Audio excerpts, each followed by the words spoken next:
do RexLab, da Universidade Federal de Santa Catarina.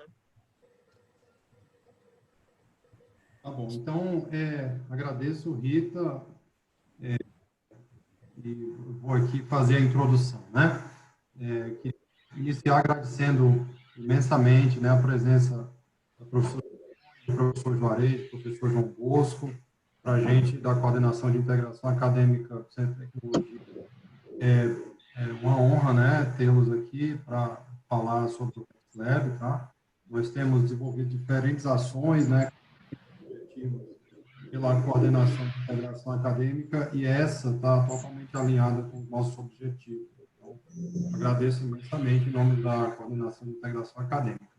E aí a Rita, muito competentemente, como sempre, né, preparou aqui um briefing, e eu vou ler, tá, para apresentar vocês, e depois eu passo a palavra primeiro para o professor João Bosco. Isso?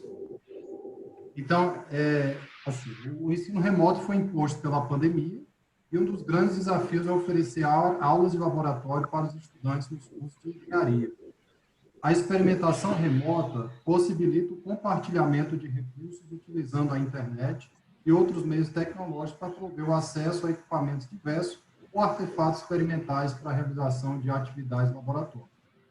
O ensino e a aprendizagem já não são limitados aos trabalhos dentro das salas de aula, e as modalidades de ensino presencial e remoto são uma realidade desafiando as instituições de ensino superior a buscarem alternativas pedagógicas para a prática de laboratório.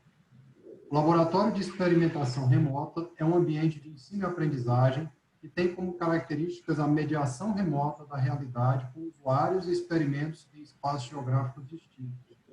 Essa característica pode proporcionar a autonomia dos estudantes para seu processo de aprendizagem, pois esta requer a oferta de recursos flexíveis, tanto quanto ao acesso e à disponibilidade. Tudo bem. Eu acho que tem um áudio aberto. Além disso, a experimentação remota favorece a criação de um espaço colaborativo entre diversos atores de instituições diferentes.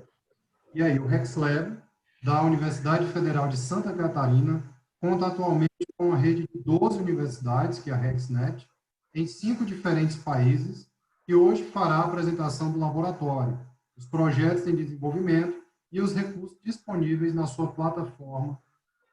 E essa apresentação vai ser seguida de um debate, tá? A gente vai ter ao final, né, a possibilidade de ter perguntas ou pelo chat ou, se a pessoa quiser, pode abrir também, né, o áudio, a câmera para a gente conversar. A Coordenação de Integração Acadêmica da Decania do Centro de Tecnologia da UFRJ tem a satisfação de receber os professores Juarez Bento da Silva, coordenador geral do RexLab, professor João Bosco Alves, fundador do laboratório, e a professora Simone Bilésimo, coordenadora adjunta do laboratório. Desde já, nós agradecemos bastante, né? E esperamos que seja um início de diálogo. A gente não quer que essa atividade pare aqui, né? A gente espera que ela continue, então que seja só um início de diálogo frutífero entre as instituições, tá? Então, sem mais delongas, eu passo a palavra do professor João Bosco, que só queria lembrar aos que chegaram depois que a sessão está sendo gravada, né, para a gente disponibilizar para todo mundo em seguida. Tá? Então, professor João Bosco, agradecendo novamente, passo a palavra para o senhor. Muito obrigado, é sempre uma honra estar sendo convidado e também participando de uma escola que é minha também, né? Eu fiz meu doutorado na COP também, defendi em 81. A maioria da velha guarda já deve ter se aposentado, né? Mas é sempre um prazer e uma honra sempre. Eu morro de saudade do Rio de Janeiro, morro de saudade da COP, do Fundão, que foi minha casa durante 4 anos. Pois bem, quando eu vim de vez para Florianópolis, no começo de 1996, a UFSC já tinha uma rede de internet de 100 megabits por segundo, que na época era uma coisa considerada fantástica. E nós vimos a possibilidade, conhecendo Carnegie Mellon e outros experimentos, a possibilidade de usarmos a internet como também um recurso grande para um país de dimensão continental. como o Brasil, e que nem sempre se levava a todos o ensino-aprendizagem. Acontece que nós sozinhos não dávamos conta, porque eu gosto de usar a expressão engenheiros e computeiros, que nós éramos e somos, porque nós não temos formação em pedagogia. Portanto, o que nós fizemos na época foi transpor aquele recurso do ensino presencial para a internet, o que, sob ponto de vista pedagógico, não é uma boa, porque nós estamos usando outros recursos, outras ferramentas. Comentando com o meu amigo, que era da área da educação, na UFSC, eu falei na época, em 96, 97, que a educação tinha tido um comportamento criminoso, porque não podia dispensar a tecnologia já disponível na época. Então, de um grupo de estudantes que nós fizemos um desafio, eles toparam e fizemos o primeiro experimento remoto, que vai ser apresentado hoje pelo professor Juarez. E a ideia sempre de criar o laboratório, foi feita em 97, a criação, foi fazer com que esses laboratórios fossem os mais baratos possíveis, para que eles pudessem ser replicados, e também a possibilidade de entregar isso para todas as pessoas que fosse possível.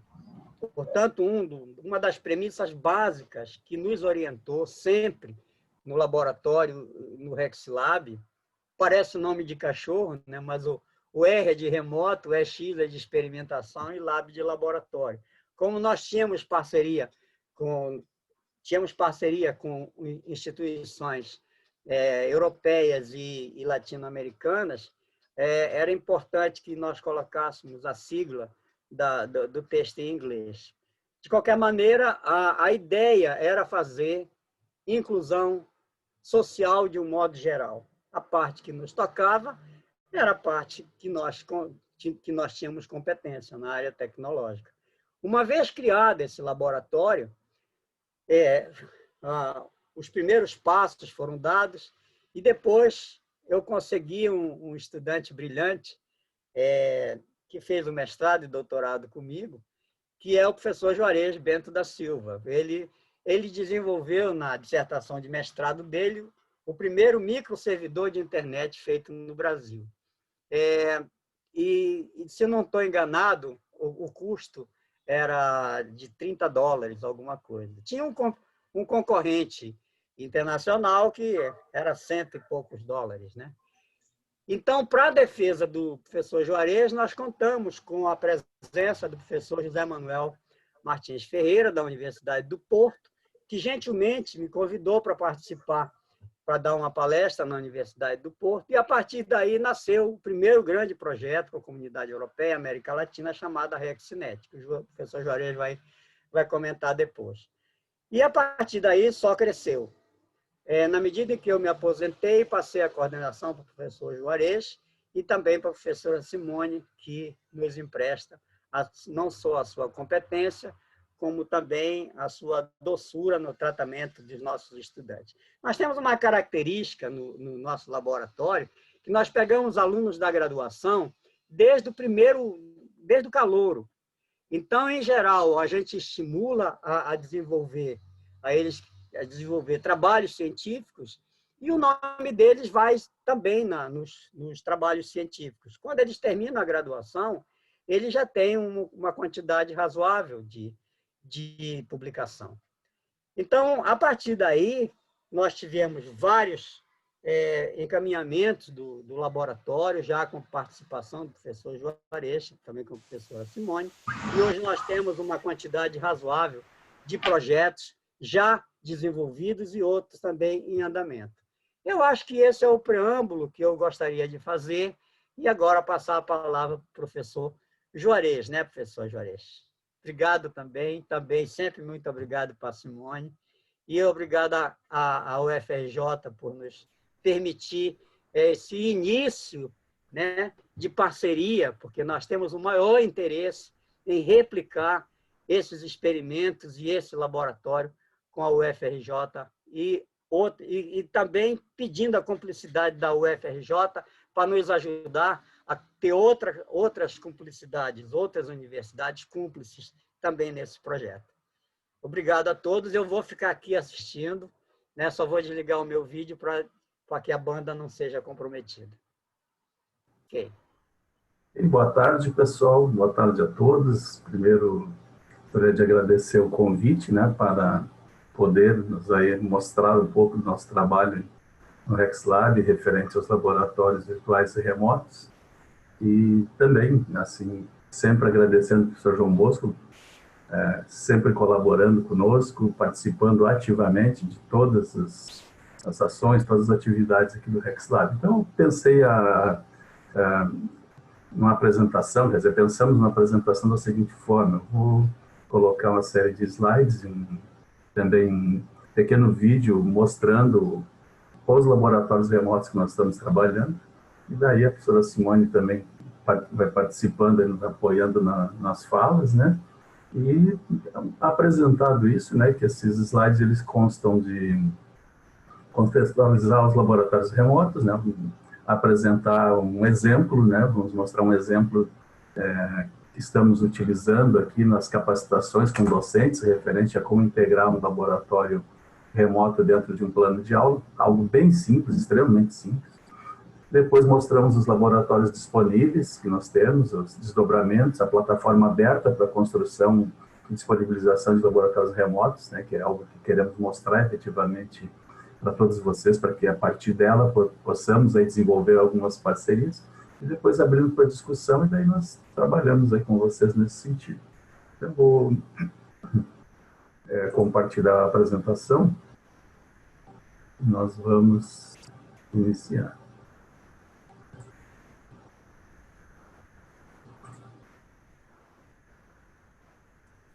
Juarez, antes de tu começar, deixa eu só dar uma boa tarde aí pro pessoal. Agradecer a oportunidade.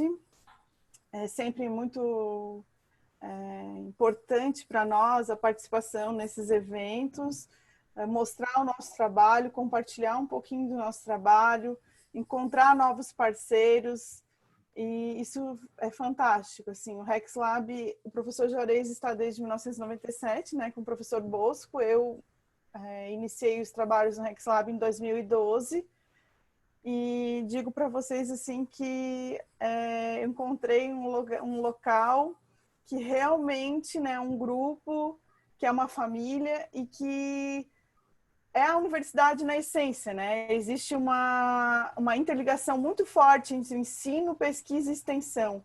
Então, ao mesmo tempo que a gente tem uma pesquisa muito forte, tanto na concepção dos laboratórios remotos, vocês vão ver ali a plataforma que a gente desenvolveu, a gente aplica isso na extensão, a gente tem extensão hoje, depois na apresentação nós vamos ver os dados ali, do que representa hoje o impacto do RexLab, das pessoas diretamente, né, que estão desde utilizando os laboratórios remotos ou estão participando do Moodle, por exemplo, do ambiente virtual de aprendizagem que a gente tem instalado para poder dar suporte para a rede pública.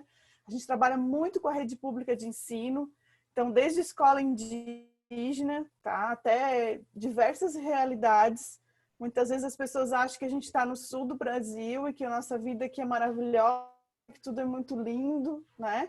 E não, a gente tem muito problema social, muita escola sem infraestrutura, muita Quilombolas, criança passando né? fome. Quilombolas. Quilombolas, exatamente. Muita criança passando fome, e essas crianças a gente dá assistência também em relação à integração da tecnologia na educação. Então, assim, é muito interessante o trabalho do RexLab, porque muitas vezes a gente acha que é só o laboratório remoto, e aí o professor Juarez, na apresentação, a gente fala sobre isso.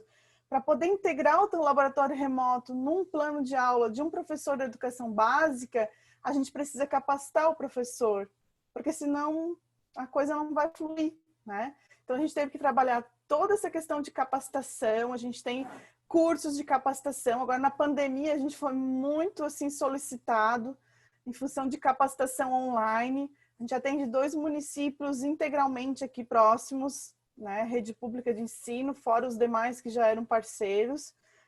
Temos utilizado a cultura maker para trabalhar com editores, né, e sempre buscando aquela questão que os professores são os protagonistas em todo esse movimento, né, seja na utilização de laboratórios remotos ou na integração da tecnologia. Então, assim, a gente veio aqui compartilhar um pouquinho da nossa experiência, né? Somos muito gratos pelo espaço. E ao longo da apresentação, então, o professor Juarez vai falando, em alguns momentos eu posso também fazer a interferência, ou no final a gente abre para debates, e eu também estarei no chat, caso alguém tenha alguma dúvida, pode ficar à vontade aí que eu vou respondendo, tá bom? Muito obrigada.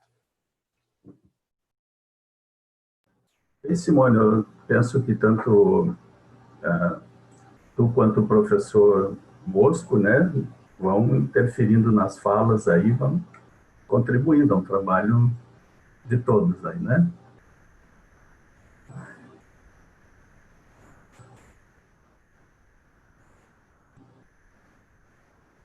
Então, pessoal, colocar nessa apresentação a ideia, né, o nome, utilização de laboratórios online e atividades experimentais em contexto remoto, mas é um nome aí que nós vamos explorar um pouco mais, né?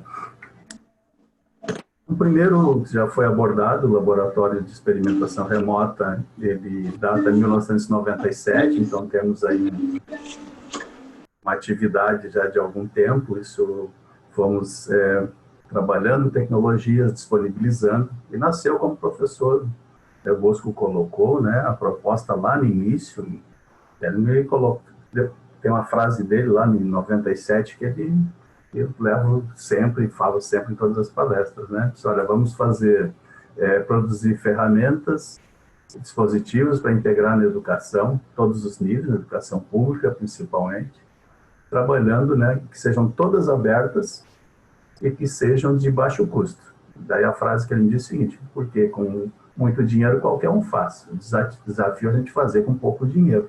E essa é a realidade, infelizmente, do nosso sistema educacional como um todo. Então, aqui uma rápida timeline do laboratório, só para situar, né? Então, o professor já falou da RexNet, que foi a nossa primeira atividade em rede internacional, aí, um recurso obtido junto à Comissão Europeia no programa Alpha, com mais 12 instituições. Também aí, em 2015, tivemos um novo projeto em cooperação com instituições europeias, onde participaram 22 instituições de ensino, um projeto Visir, que resultou até na aquisição de um laboratório remoto que nós vamos demonstrar hoje. Então, mostra a trajetória, o microservidor que ele falou ali de 2002, que foi um servidor web embarcado que nós desenvolvemos, custava $28, então a ideia, o desafio que ele me colocou é o seguinte, tem que produzir alguma coisa que seja o tamanho de uma carteira de cigarro, barata, e que seja autônomo e possa ser utilizado aí plenamente. Então, esse microservidor, ele equipou os nossos laboratórios remotos, né, até 2014, quando nós migramos para uma nova plataforma, essa ideia de plataforma aberta, para poder compartilhar mais. Então, o desafio não foi totalmente cumprido, porque ele ficou do tamanho de um disquete, não da carteira de cigarro, mas a coisa, enfim, eu convenci que estava tudo certo aí, ele aceitou a ideia do tamanho, né?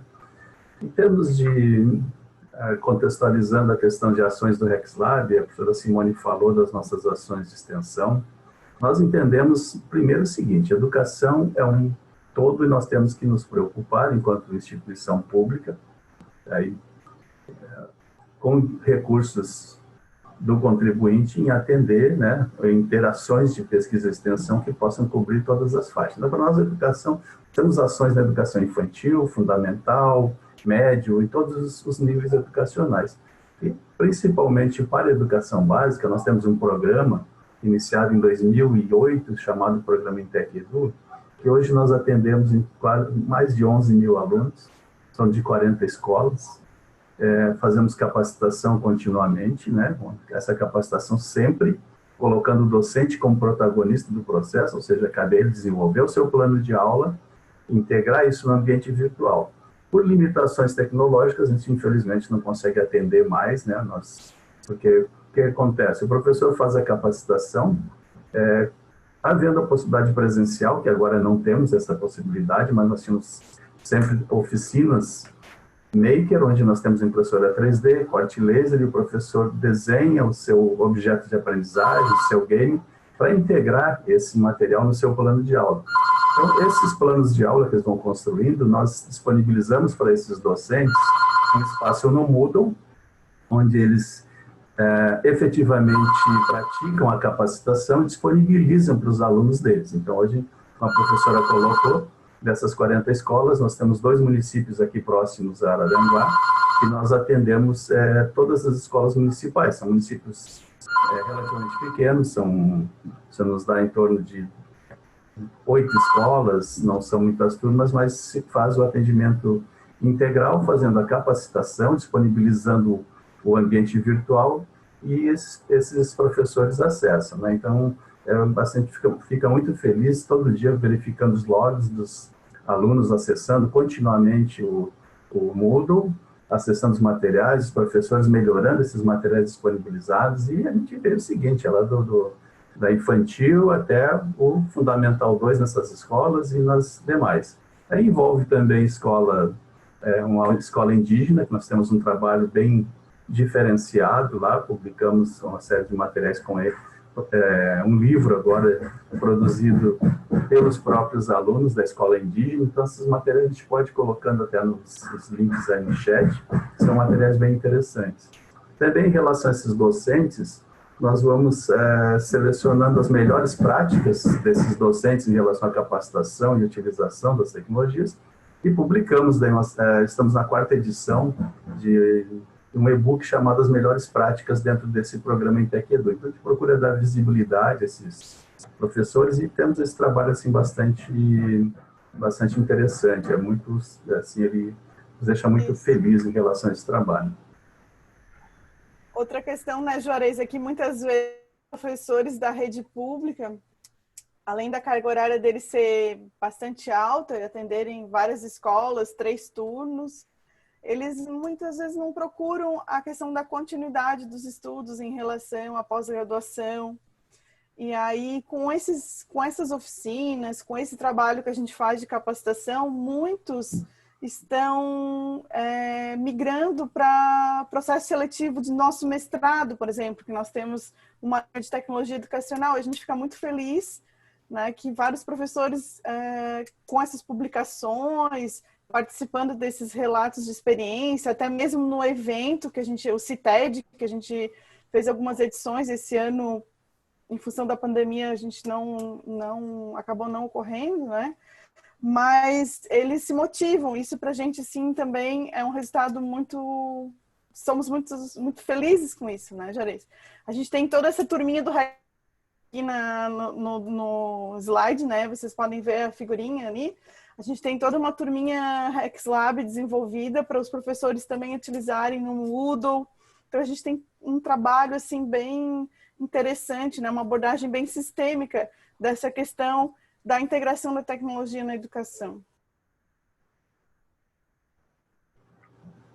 É um trabalho que, se tivéssemos mais recursos nesse período, poderíamos ter expandido, porque realmente foram muitas solicitações, mas como nós abrigamos essas planos de aula, nós temos aí 2 plataformas para apoiar esses docentes. Uma é o Moodle, onde nós disponibilizamos para que os docentes coloquem seus conteúdos, e temos uma segunda plataforma que estamos agora colocando no ar, que é Labs for STEM, onde os professores compartilham planos de aula. Então, a nossa limitação de servidores chegou aí a um esgotamento tecnológico, a gente precisa de recursos para poder aumentar a base tecnológica e ampliar o atendimento, mas pretendemos seguir isso para frente.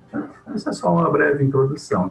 Em relação aos laboratórios remotos, aqui à esquerda aparece o de 1995, que é reconhecido pela literatura como o primeiro laboratório remoto do mundo, aí que se fala a questão do laboratório com acesso à internet, porque haviam outras iniciativas de laboratórios remotos, mas nesse contexto de utilização de internet, acesso,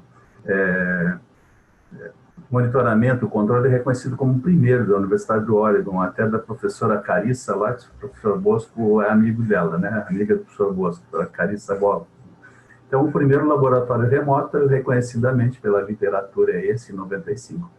E em 1997, nós colocamos o nosso primeiro laboratório remoto em atividade.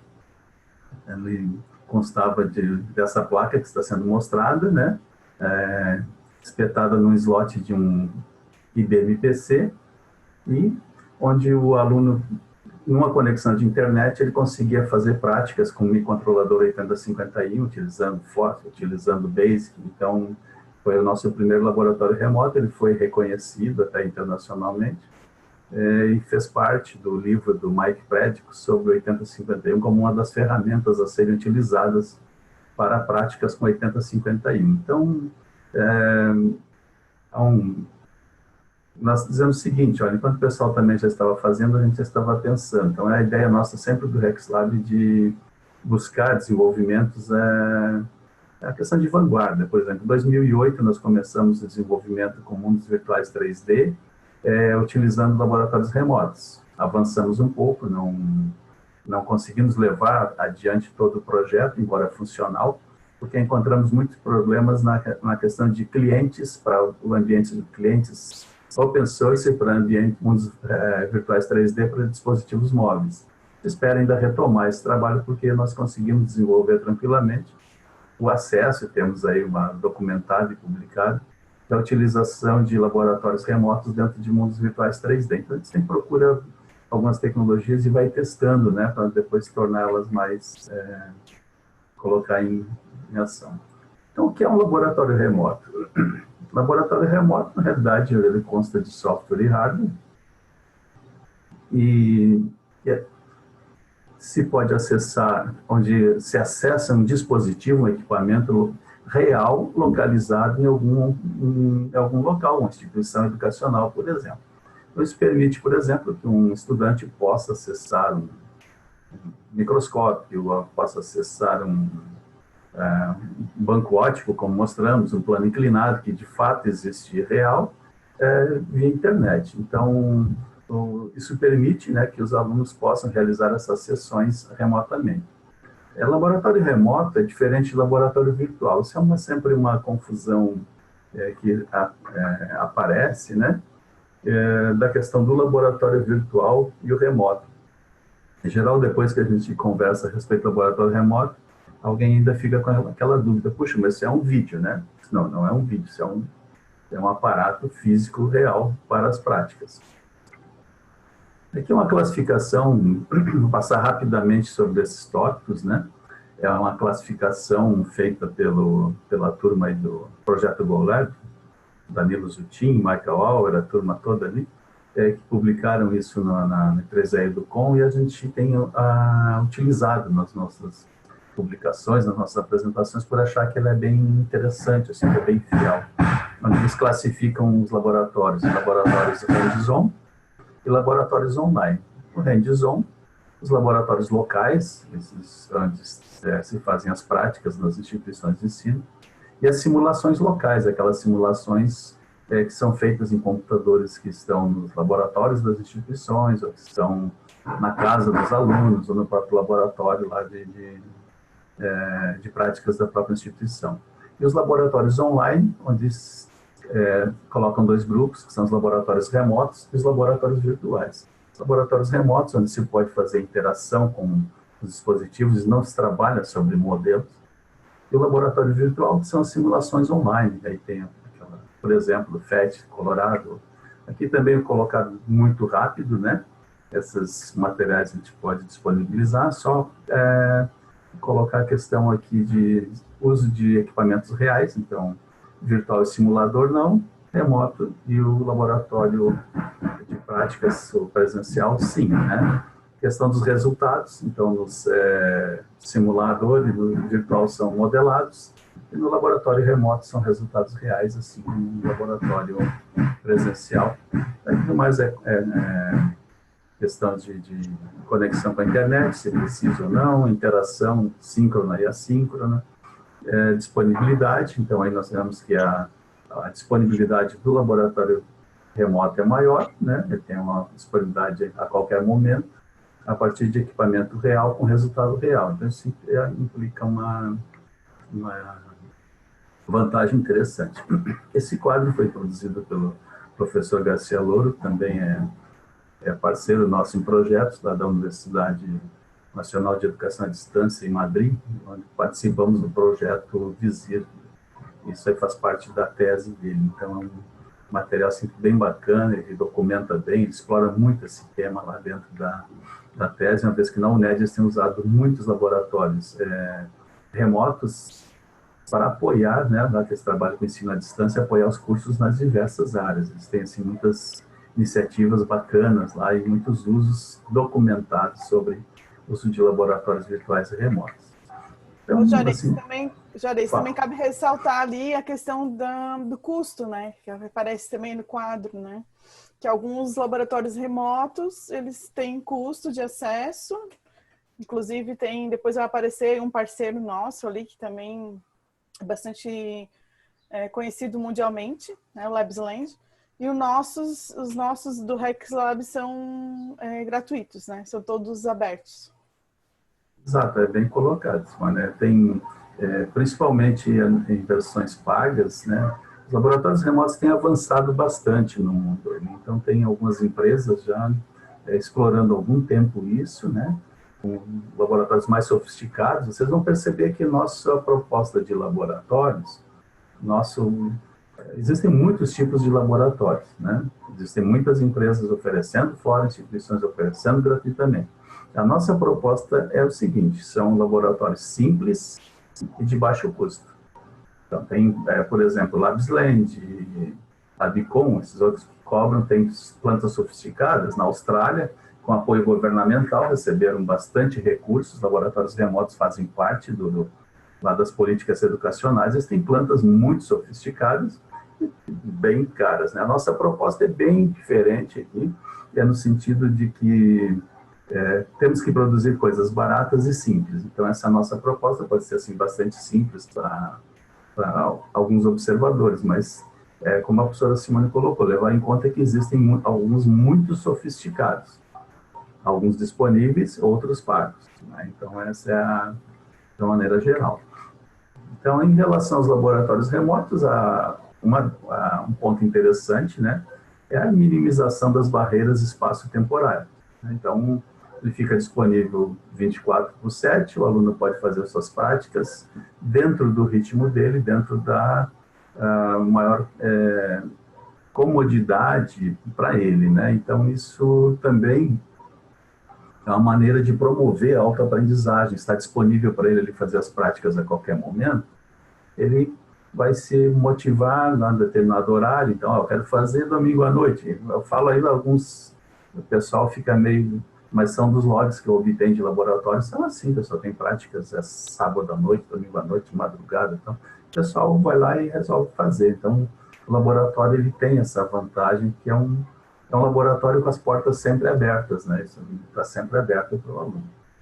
São sistemas físicos reais, que são acessados pela internet, então ele pode fazer essas práticas. A disponibilidade, porque ele está aí aberto e permite o compartilhamento. Então, a questão do compartilhamento, também vamos mostrar como é que nós podemos incentivar o compartilhamento.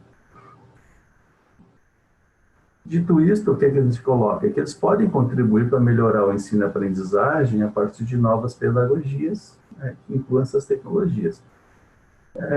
Quais são essas novas pedagogias, quais são essas metodologias de aprendizagem?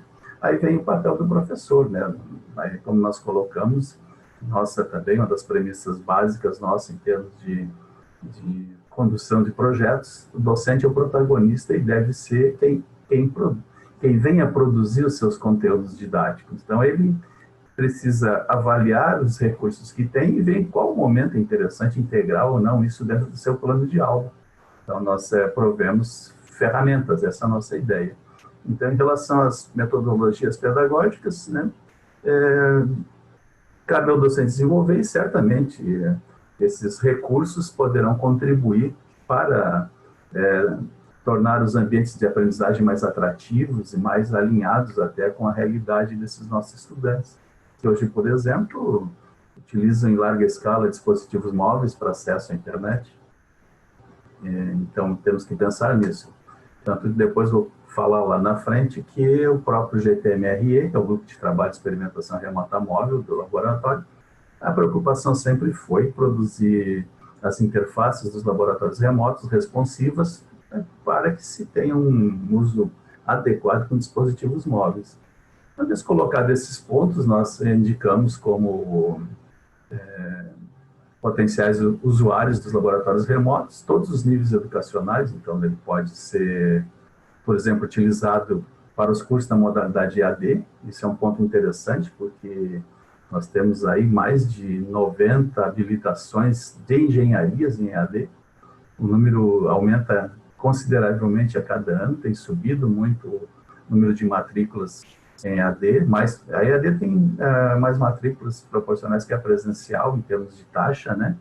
Porém, a evasão nos cursos, principalmente engenharias EAD, é altíssima, e os laboratórios remotos podem ser uma ferramenta interessante para uso nos cursos de modalidade EAD.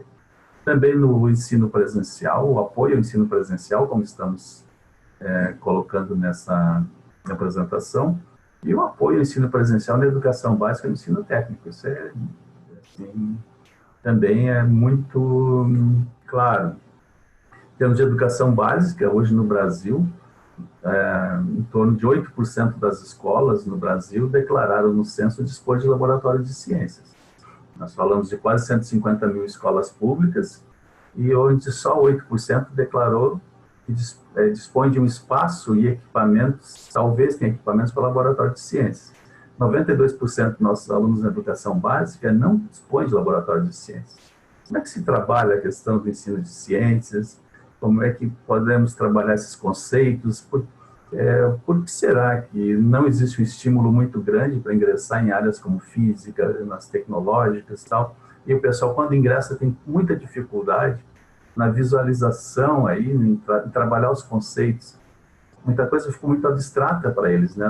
O fato de não dispor de laboratórios, isso, de alguma forma, complicou bastante esse processo. A gente vê os resultados aí, PISA e outros aí, são, assim, terríveis os resultados em relação a essas áreas, né? Então, por se tratarem de solução de ferramentas de baixo custo, elas poderiam tranquilamente ser implementadas para uso ao apoio na educação básica, né? Aqui uma rápida passagem para que se possa refletir um pouco. Nas primeiras escolas de engenharia, lá do século XVIII, nós tínhamos a atividade teórica, ali, os cálculos, e um laboratório local para fazer as práticas. Nos anos 70, 80, aí emergindo o computador pessoal, com a grande boom da microinformática a partir dos computadores pessoais, se começa a utilizar os computadores para simulações computacionais naquela perspectiva de laboratório virtual. Embora a gente saiba que até hoje muitos continuam à esquerda ali, né? Não passaram nem para esse intermediário, né? Então, nesses dois períodos. O que nós dispomos hoje? Nós dispomos de uma conectividade em expansão. A cada vez mais se torna mais fácil obter conexões rápidas de internet. Então, tem uma conectividade, toda a questão da computação em nuvem, que permite armazenar grandes conteúdos, manter ambientes virtuais de aprendizagem disponíveis. Então, se tem aí uma perspectiva, né, onde se poderia trabalhar o contexto de sala, conteúdos teóricos, e também usar um AVA para apoiar essa parte teórica. Em havendo disponibilidade de laboratórios hands-on, usarmos simulações e usarmos laboratórios remotos.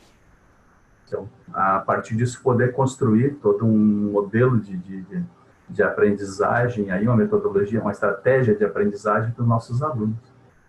Hoje não temos o hands-on por uma questão de... Não temos para aquelas que dispõem, a maioria não dispõe, né? O hands-on por uma questão nesse período de pandemia, mas se poderia usar as demais. Então, eu quero colocar com essa imagem que um laboratório não exclui o outro, há necessidade de todos trabalharem no processo e um pode complementar o outro. Então, por exemplo, um laboratório hands-on, se pode no remoto repetir certas práticas fora do ambiente da escola, onde o aluno vai ter, né, mais disponibilidade na questão de tempo, disponibilidade de tempo, e o simulador para efetuar as práticas. Então, essa também é algo assim que precisa ser bastante pontuado. Não se sugere nunca a exclusão de um para o uso do outro. Não, isso não para nós não faz sentido.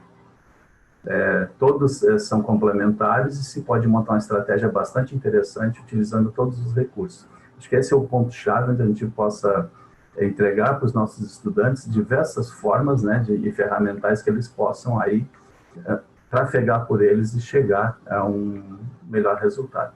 Diante disso, a gente faz agora mostrar só um exemplo, né, mostrar um exemplo assim rápido, bem específico, de uma aplicação aqui de associação de resistores para dentro de um contexto de ensino remoto. Então, nós poderíamos, nesse contexto de ensino remoto, colocar os conteúdos no ambiente virtual de ensino-aprendizagem, fazendo também aulas síncronas. Por exemplo, quem utiliza o Moodle hoje, não seria necessário nem utilizar um outro tipo de plataforma, como o Meet, o próprio Zoom, né? Jitsi. O próprio Moodle tem o Big Blue Button, esse plugin dele que permite as sessões síncronas ali, que podem ser programadas dentro do Moodle, e fazer a sessão síncrona ali. Algumas instituições, inclusive, liberam espaço para gravação, ele mesmo pode ser feita a gravação a partir do Big Blue Button, que é um plugin aí para o Moodle. Então, pode-se utilizar o Moodle, fazer a sessão síncrona, colocar os conteúdos, trabalhar os conteúdos, e o Moodle é muito rico. Nós estamos agora com um portfólio grande de cursos de extensão oferecidos dentro da escola de extensão da UFSC. Do RexLab nós colocamos 12 cursos de extensão, estamos ministrando aí intensamente, né? 2 dias por semana ministrando com, acho, 4 equipes ministrando cursos, daí são cursos de atividades do Moodle, atividades interativas, de produção de vídeo, de laboratórios remotos. Até nós estamos abrindo um segundo de laboratórios remotos, podemos deixar, inclusive, Ô, Juarez. Fala, professor.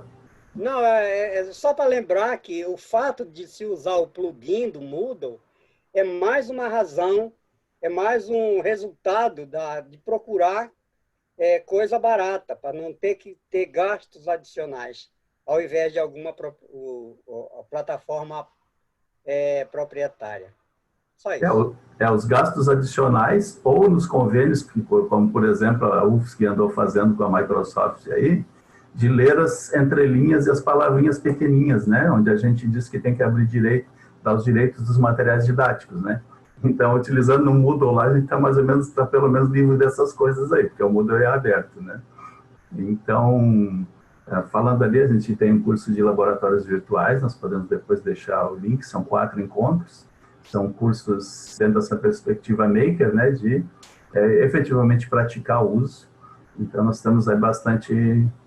Então, voltando aqui, esse é um exemplo de uma aplicação específica, né, que poderia ser feita, então ela foi realizada, eu estou só relatando. Aqui escolhe o Moodle como ambiente virtual por todo esse potencial de uso, todos esses recursos interativos e outros que ele tem, como H5P, importar score, tem muita coisa, os questionários, pode fazer coisas muito ricas ali. Escolhi aqui para essa prática um laboratório virtual, agora existem N laboratórios virtuais, né? Então nós temos, podemos selecionar, nós temos inclusive no espaço nosso de treinamento Moodle lá, espaço de colaboração onde aparecem os laboratórios virtuais, os remotos que são livres para uso. Então escolhi aqui um específico, que achei que se adequava mais a essa prática, e escolhi aqui um laboratório remoto, o Visir, também específico, poderia ter usado um outro, mas peguei esse trio aqui para esse exemplo a ser mostrado para vocês. Escolhemos o Moodle, né? É aberto, tá? O laboratório virtual escolhido foi o Falstad, que é livre, é de código aberto, e a escolha que eu fiz por ele para essa prática foi porque ele é de fácil interação, é bem fácil. Na parte de circuitos elétricos ele é bem tranquilo, tem bastante recurso, dá para trabalhar. E o laboratório remoto usado foi o Visir que nós dispomos aqui. Eu queria mostrar de uma forma mais visual. O laboratório Visir ele é o único laboratório dos que nós temos que o hardware não é livre, é proprietário o hardware, mas o software é open source, né? Então, mostrar O Visir nós recebemos o hardware a partir dessa colaboração com as universidades parceiras no projeto Visir Plus junto ao programa Erasmus. Então, aqui eu peguei um exemplo bem básico de associação de resistores, né? Então, peguei aqui a associação de resistores. Esse conteúdo estaria disponível no AVA, então o professor vai ministrar para o aluno. Então, eu peguei aqui básico, assim, duas associações, dois resistores de 10K, uma fonte de 6 volts, né? Poderia usar outros valores, mas aqueles ali. Então, as equações. Aqui o ambiente virtual, então esse é o nosso ambiente virtual de práticas. Aqui está o endereço, aqui nesse espaço, é um espaço... Nós temos duas instalações do Moodle, uma para práticas e uma de produção dos professores. Essa aqui é um ambiente de capacitação. E essa parte de sequências didáticas, todas têm acesso liberado para visitantes. Então, eu peguei uma das sequências didáticas aqui, que nós usamos na capacitação. Em relação aos professores, nós procuramos sempre trabalhar ensino de ciências ou ensino baseado em investigação, nós procuramos seguir nessa linha. Então, dentro desse ambiente, colocamos ali o conteúdo. Aqui a sequência didática, como a professora Simone falou, né, para os docentes, a gente já montou as imagens, então aquela questão de orientação, contextualização, investigação. Na parte de contextualização, ali se falou Ele coloca um vídeo sobre isso para sensibilizar e localizar sobre o tema. Eu não vou colocar o vídeo agora, e depois se fala da parte teórica, as equações, eles fazem as deduções daquelas equações e os cálculos, né? Daí chegam aí a aplicação das fórmulas, chegaram ao cálculo deles, dentro do ambiente virtual. Em seguida, utilizam o simulador, né? Então aqui eu já fiz só uma captura de tela do simulador, do Falstad, e apresentou os resultados dessa simulação, embora, se vocês acessarem o simulador, vão ver que ele tem muitos recursos, é muito interessante, é muito rico. Então, ele calculou a corrente do circuito 300 microamperes, 3 volts ali de tensão de resistores de 10K. Então, isso os valores apurados no simulador. Em seguida, fomos para o laboratório Visir. Então, isso aqui são os instrumentos do Visir. Obviamente, são... imagens, né, a fachada, né, porque o Visir ele é um hardware, né, esse é o software de interface dele, que é um software virtual. Então, por exemplo, os instrumentos que ele mostra aqui, fonte, então nós temos uma fonte que vai até 6 volts e depois mais menos 20 a fonte dele. Ela está no slot lá, né, a fonte está no slot lá no chassi. Frequencímetro, osciloscópio, todos estão lá nos slots, os multímetros, né? Nós temos 2 multímetros lá conectados no slot. E ele monta essa protoboard, aí sim é uma protoboard virtual, que funciona de forma idêntica a uma protoboard real. E a limitação do Visir se dá por conta dos componentes. Então, nós temos um número limitado de componentes em função das matrizes, né? Então, esse é a parte visual do Visir, e esse é o hardware, né? Então, aqui é o hardware, aqui nós temos o chassi PXI, que eu falei que é o único que não é livre, se é proprietário, né? Então, se nós recebemos esse chassi com as placas lá junto ao programa Erasmus e as matrizes. Daí tem as matrizes que foram produzidas. Essas matrizes são matrizes onde os componentes ficam e são chaveados. Inclusive aqui aparece o resistorzinho, capacitor na ponta aqui, não sei se consegue, não sei se o mouse aparece, né? Então, os componentes são inseridos nas matrizes e tem relés ali. Então, esses relés, conforme são colocados na protoboard, eles vão chaveando ali e mostrando e fazendo a prática real. Então, aqui eu montei aquele mesmo circuito, né, praticando com o laboratório remoto para medir a resistência do circuito. Então, coloquei 2 resistores de 10K e fiz a medição da resistência. Essa interface que aparece no multímetro, dependendo, se nós, por exemplo, utilizássemos só na nossa instituição, eu poderia ver qual é o multímetro usado na bancada e colocar a interface daquele de bancada aqui para deixar o aluno mais familiarizado. No nosso caso, como é aberto, nós resolvemos deixar uma mais, que fosse mais conhecida de todos, colocamos de um Fluke ali, né? Mas poderia colocar um Minipa, outro qualquer, porque na realidade é só uma imagem, de fato, é um JPEG, e colocando ali no meio o valor medido que vem lá da placa, né? Então, esse é o nosso único laboratório remoto que não tem câmera, né? Atualmente no RexLab. Exato. A questão, ele trabalha diferente, então ele faz, como ele não tem uma câmera, já não teria por que colocar uma câmera para ver o chaveamento relé, né? Então, ele permite 160 práticas por minuto, ele dá uma produtividade muito alta. Ele é bastante interessante para usar nas aulas de circuitos, de instrumentação, por exemplo, aqui, né? Questão de instrumentação com os alunos, mostrar o funcionamento do osciloscópio, tem um gerador de frequências ali, e mostrando essas frequências, osciloscópio e tal, dá para trabalhar um pouco sobre a instrumentação também aí com os alunos. Tem instituição trabalhando trabalhando a questão de instrumentação com eles, né? Então, a leitura aqui dos resistores deu 19,63K, não foi 20, né?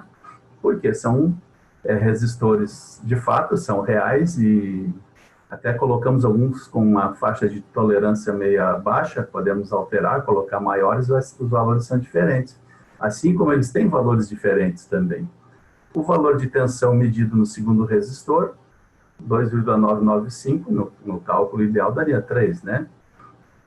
Isso que eu coloquei a fonte e a corrente medida 3,1.3 microamperes. Então, aqui mostra como ele foi conectado o circuito dentro do visir, ó. Eu já coloco a fonte, li a fonte com 6 volts, como foi feita a medição, exatamente como o aluno faria num protoboard, e aí o resultado mostrado, né? Então, aqui os valores.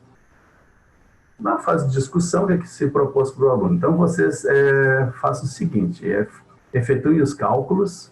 Claro que lá para os alunos não foi uma associação assim, foi mais complicada, a gente colocou mais resistores e uma malha um pouquinho mais complexa para eles. Então, só montem uma planilha e coloquem os valores calculados, os valores do simulador e os valores do laboratório remoto e discuta, né? Reflita sobre isso e vá discutindo e mostre o porquê disso, né? Então, aqui eu coloquei os valores medidos, fiz um print da tela do multímetro, então o resistor 1 foi 9,8, 17, outro 9,835, resistência total diferente, VR1 diferente do VR2, porque as resistências são diferentes, e a corrente um pouquinho diferente. Então, essa é a questão do uso do laboratório remoto, né? Então, ele tem valores reais. Dito isso, assim, para contextualizar e dar um exemplo de uso, nós vamos... Simone, se eu estiver passando no tempo aí, fala para o pessoal, me segura aí, tá? Então, eu gostaria de apresentar para vocês a plataforma aberta nossa de construção, gerenciamento e disponibilização de laboratórios remotos. A gente vem trabalhando firme nisso há algum tempo. Essa plataforma, nós estamos num esforço de compartilhamento com outras instituições no Brasil, no exterior, para que a gente possa efetivamente colaborar entre todos e produzir mais laboratórios remotos, né? Então, essa plataforma, ela é um desenvolvimento que está todo apoiado em software livre, hardware aberto, e os conteúdos digitais produzidos, manuais, são todos abertos também, é tudo recurso educacional aberto, tá? Então, essa é a ideia. Aqui mostra ao lado já um acesso a um laboratório remoto com a tela capturada de smartphone, isso é uma das preocupações, então que todos os desenvolvimentos dessas páginas, tudo em HTML5, que sejam responsivos e que possam ser utilizados por dispositivos móveis, que essa é a nossa ideia, o aluno poder usar com o smartphone fora do ambiente de sala. Então, as aplicações são as diversas, né? O desenvolvimento da plataforma iniciou em 2015, nós conseguimos aprovar o projeto junto ao edital de grupos de trabalhos temáticos em AD da CAPES, né? Então, da CAPES, junto com a RNP, fomos a 3 fases desse projeto. Na 4ª fase, terminou o dinheiro do pessoal lá e não conseguimos partir para a fase final. O protótipo começou a ser testado em 2015, quando começamos a desenvolver. E em 2015, final de 2015, ali, 9 de 2015 a 5 de 2016, nós colocamos os protótipos em teste, né? Colocamos alguns laboratórios remotos em teste, e onde disponibilizamos para pesquisadores no mundo inteiro, foram de 31 países, né? Questionários com questões fechadas e abertas, onde eles teriam que acessar esses laboratórios e dar uma nota e também fazer comentários sobre funcionalidades e sugestões de melhoria, então, para que a gente pudesse fazer os refinamentos. Então, isso foi feito naquele período, né? E também, entre 2017 e 2019, uma vez feito esse refinamento, nós montamos também uma série de questionários relacionados à usabilidade, percepção de aprendizagem, utilidade e satisfação, e aplicamos a quase 3.300 alunos em todos os níveis educacionais, do fundamental para frente, e também em cursos IAD, para poder monitorar. Então, os resultados sempre foram bastante positivos. A gente tem publicações aí que relatam esses resultados, os questionários, como é que foram aplicados. Então, o GTMRE nasceu assim. Em 2017, o GTMRE, né, esse projeto, essa plataforma, ele recebeu o prêmio do GOLP, que é um consórcio global, aí tem universidades, um número grande de universidades que participam, entre elas está o MIT, está a Universidade de Sydney, de Queensland, mais o pessoal da Universidade de Deus, do Porto, uma série de universidades. Nós recebemos o prêmio aí como melhor laboratório remotamente controlado. Isso para nós foi muito gratificante.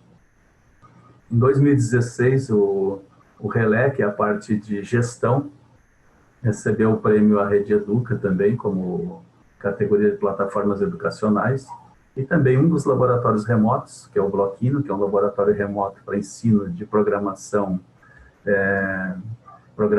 para o Arduino em linguagem de blocos, também recebeu o prêmio aí na 4ª edição do Campus Mobile, inclusive os bolsistas que desenvolveram, e o professor Bosco falou, foram bolsistas que desenvolveram esse laboratório, passaram uma semana aí no Vale do Silício por conta do prêmio, né? Então, são algumas distinções recebidas.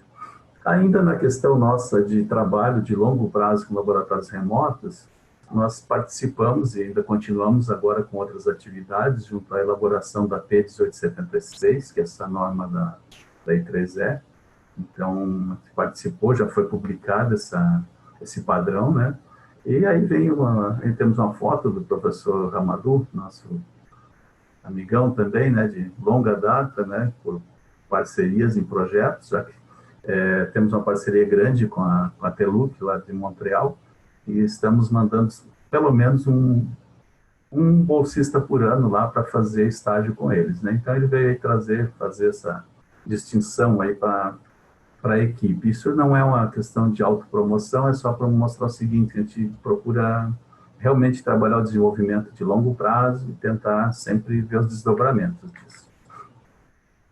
Então, em relação ao GTMRE, que é a plataforma aberta, ela permite construir e disponibilizar os laboratórios remotos. Então, o núcleo dessa plataforma são os laboratórios remotos propriamente dito, que é o hardware, aí construímos numa perspectiva de open hardware, e o software, que é um software aberto, né, que é o software de gestão, que é o Relé, que está disponível lá no GitHub para fazer download, quem quiser.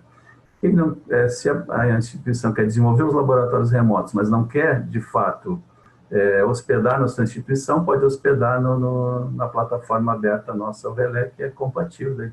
Recebe ali uma permissão, termos de usuário, para poder inserir laboratório, modificar laboratório.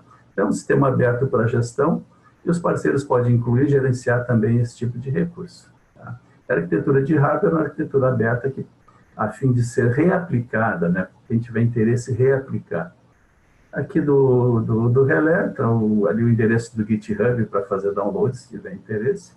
E o que fornece o Relé, que é o software de gestão? Material didático de apoio ao laboratório, controle de usuários e acessos múltiplos, suporte a laboratórios remotos de diversas áreas. Então, essas são as funcionalidades da plataforma. Que é esta aí. Então, se a instituição quer instalar, montar seus laboratórios, disponibilizar, pode usar.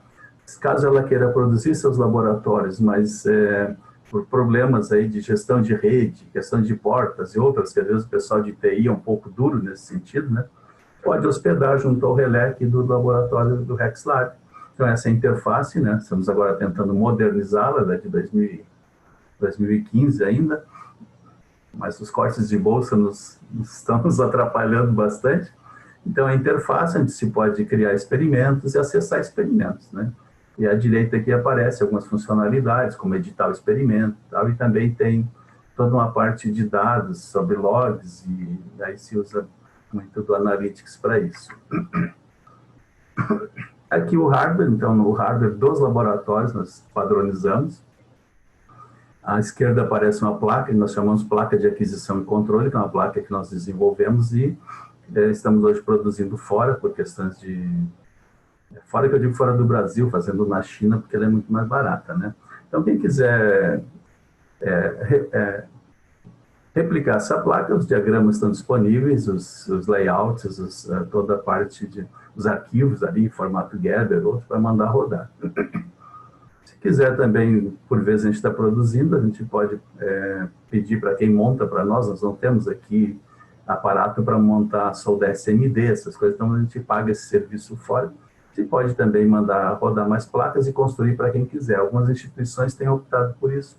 Dizem, olha, quando é que vocês vão fazer mais placas para vocês? Tal. Manda mais umas 5 para nós, que daí eu pago a parte, a empresa que vai fazer a soldagem aí para montar. Então, a gente pode fazer isso também. Então, é uma placa padronizada. Abaixo aparecem as placas para sensores, nós padronizamos também. Então, ela já tem ali um ARM ali para fazer esse controle, mais os displays. E usamos a mesma plaquinha para controlar temperatura, umidade, corrente. Então, a gente só muda o firmware e muda o sensor e usamos a mesma placa. Os diagramas aí das artes e os diagramas de corte, então ali mostra nos diagramas de corte, ó, por exemplo, esse é o plano inclinado. Então tem que fazer ali mostra na especificação acrílico de tantos milímetros, para isso, tal, então os diagramas pode usar. E aí ao lado aparece já o plano montado, né, a partir do que tem. O que não está demonstrado aqui no hardware é um computador embarcado. Então, nós usamos o Pi, o Raspberry Pi 3, né, para controlar essa placa de aquisição. Então, a placa de aquisição e controle faz toda a parte de aquisição, acionamentos e tal, e tem uma conexão Modbus com o Pi. E ali no Pi, né, o Raspberry Pi, ele é um computador bastante potente, extremamente barato, ele tem um motor de processamento de vídeo muito bom. Hoje são processadores com 4 núcleos, tem uma boa capacidade de memória, tem um cartão ali de até 16 GB, onde tem uma distribuição de Linux rodando, então ele toda a parte de servidores está nesse computador embarcado, que é o Pi, e controla diretamente essa placa de controle que controla esse dispositivo. Então o Pi, o relé acessa o Pi, pega os dados desse experimento e cada experimento é autônomo, não temos um servidor de experimentos. Cada experimento é autônomo. Cai um, não cai o resto todo, né? Então, eu quero reproduzir isso. Então, tu pode comprar o Pi, nós te mandamos uma cópia do cartão, tu coloca o cartão aí, vai estar tudo funcionando. O software básico, as APIs, todas estão disponíveis lá no GitHub para fazer download, e daí se alguém vai montar isso, vai conversando com o pessoal da nossa equipe, eles vão trabalhando junto. Tem muitos aí, né? Tem muitos trabalhando nisso. Vou mostrar depois para vocês. Em termos de... Juarez, tem uma pergunta aqui no chat que eu acho que pode ser a dúvida de mais pessoas. Professor Sérgio, qual o custo aproximado e a manutenção é simples? É bom tu falar que deu também uma aguinha, né? Eu começo a falar. Olha, nós temos hoje 20 laboratórios remotos, né? Eu vou mostrar a listagem aqui deles. Então, vou mostrar rápido e eu volto aqui, tá? Só para responder para o professor Sérgio, né? Os que nós temos hoje são estes. Painel CC, painel CA, microscópio remoto. Depois vamos mostrar um videozinho deles. Banco óptico, condução. Aqui tem os da Unicamp, a gente não conta. Tem o Arduino, conversão luminosa. Esse motor CA é do Instituto Federal, né? Para ver a questão de curva de ligação, que não é nosso também. Aí tem Senai, UFO, tal, também não é nosso. O Vizir não conta, porque é uma plataforma diferente. Então, esses que eu mostrei aqui nossos, assim, condução em barras, conversão luminosa em elétrica, o valor médio é R$3.000. Eu tenho esse valor porque eu estamos fazendo um estudo que a Universidade de Fort Hare, na África do Sul, eles têm agora um projeto governamental de laboratórios virtuais e remotos para o ensino secundário. E estou trabalhando com o professor lá, o professor Fumez, eles querem que a gente construa alguns laboratórios, né? Eles queriam que fossem montados lá, mas porém com a pandemia não dá para deslocar algum dos nossos colaboradores lá para fazer a montagem. Então nós vamos construir 5 planos inclinados para eles deixar por enquanto aqui. Eles vão acessar via relé com o logo da universidade deles, lá é a nossa, e daí eu fiz o orçamento. Então alguns, o plano vai a 5.500, o painel CC 5.500, alguns como o disco de Newton fica em R$800, aqueles de blocos do Arduino ficam em torno de R$900. Então o valor médio deles deu para construir, né, incluindo todas as peças e o computador embarcado, R$3.000. E a manutenção, ele perguntou, Juarez, se a manutenção é simples. A manutenção é extremamente simples, né? Pelo seguinte, nós temos uma placa de aquisição e controle, o Raspberry Pi e a parte mecânica. Quer dizer, o aparato mecânico ali é o que pode ficar mais complexo, né? Então, quem produzir isso vai ter que ver como fazer. Agora, da parte de controle, a placa hoje está em torno de R$300, se tiver que trocar, mas pode ser feita a manutenção. O Pi está em torno de 300, 250, depende da versão. Então, o que vai ter que fazer? O que a gente tem de problema? Normalmente, por vezes, tem que recompilar o cartão do Pi, onde está toda a parte funcional, queimar um motor ou outro, né, o plano inclinado, aí andou queimando um servo. Então, esse servo sai R$50, R$60. Você procura o seguinte, é usar materiais comerciais de baixo custo. Por vezes não são lá os the best, mas é isso aí, tem que ser. E daí fica simples, né? Plano, por exemplo, se quebrar uma engrenagem, daí a pessoa vai ter que pegar lá, rodar de novo. O plano que o professor Juarez está falando é do slide anterior. Volta ali, Juarez, acho que é mais... Esse, esse aqui. Se quebrar uma engrenagem, vai ter que pegar, por exemplo, lá alguém que corta acrílico e fazer. O que é recomendado? O pessoal sempre precisa disso. Recomendado é o seguinte, para construir construir laboratórios remotos é relativamente simples, porque a tecnologia está disponível e se dá o suporte. Então, alguém com algum conhecimento de programação e um pouco de noções aí de eletrônica, no sentido de conectar as peças, aí já consegue fazer e manter, né? Porque daí tem ali os guias de montagem e isso vai tornando claro. E daí também sempre tem a equipe nossa que está na retaguarda aqui fazendo reparos, fazendo isso. Então, não é algo complexo. Eles foram concebidos para serem simples de implementar. Agora, se a pessoa, por exemplo, for produzir algo bem mais complexo, sofisticado, daí tem isso cabe em função daquilo que ela colocar como complicador, né? Tem um aí que é o LabAgua, que agora estamos com a série aqui. Quando ele aparece em teste, é que o pessoal está fazendo algum ajuste ou alguma atualização. Acho que é o LabAgua, que é do pessoal do Instituto, acho que é Cefet, de Nilópolis. O pessoal fez um negócio muito complexo, né? Então, a manutenção está em torno de quem produziu ali. Mas, em geral, é bem tranquila. Não sei se teria outra questão. Sim. Professora Marlice, razão custo-benefício bem interessante, em termos de baixo custo, em termos de tempo para implementar. O tempo é extremamente baixo, né? Porque havendo a disponibilidade, por exemplo, as peças, né? Os diagramas de corte estão disponíveis, ok, pode mandar cortar. A questão da placa, sim, se a placa é de aquisição e controle, se não tiver disponibilidade, teria que mandar rodar, mas isso é questão de mandar executar a placa. Colocar isso funcional, esse hardware, ele implica num espaço muito curto de tempo. O que vai demandar? Que se tem um pequeno espaço na instituição, para deixar esse aparato lá conectado, iluminado, para que fique 24 horas por dia disponível. E refrigerado, né, Juarez? Refrigerado. Um IP fixo. Né? Se for usar o relé, requer só um IP fixo, que é para poder colocar ele na plataforma, né? E, de repente, um computadorzinho para ficar fazendo testes ali quando precisar, né? Para fazer um acesso. Deu um probleminha, então vou ali, conecto nas portas dele para fazer esses acessos. Então, a implementação é rápida. Mas, como eu falei, a gente está colocando aqui propostas de laboratórios remotos extremamente simples. Essa é a nossa proposta. A complexidade, né? Por exemplo, aqui o microscópio remoto, que aparece abaixo da Unicamp, lá do professor Gallenbeck, Foi mais complicado, eles quiseram fazer movimento dos motores para um lado, motor para o outro, cabe o que ele fez lá, integrar os alunos de graduação e pós-graduação e botar o povo a trabalhar.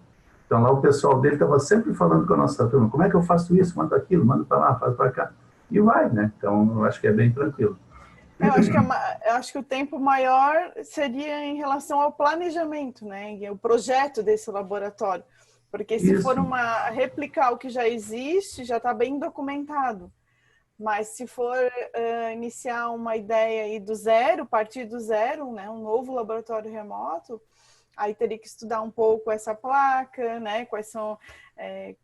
Eu acho que a grande questão do laboratório remoto, que a gente às vezes teve umas ideias bem interessantes, mas é a questão sempre de que você tem que voltar para o tempo pro zero, né, Juarez? Quando a gente tem que executar a experiência, digamos assim, e voltar para o estágio inicial. Então, algumas ideias a gente já abortou nesse sentido, né? E temos outras aí.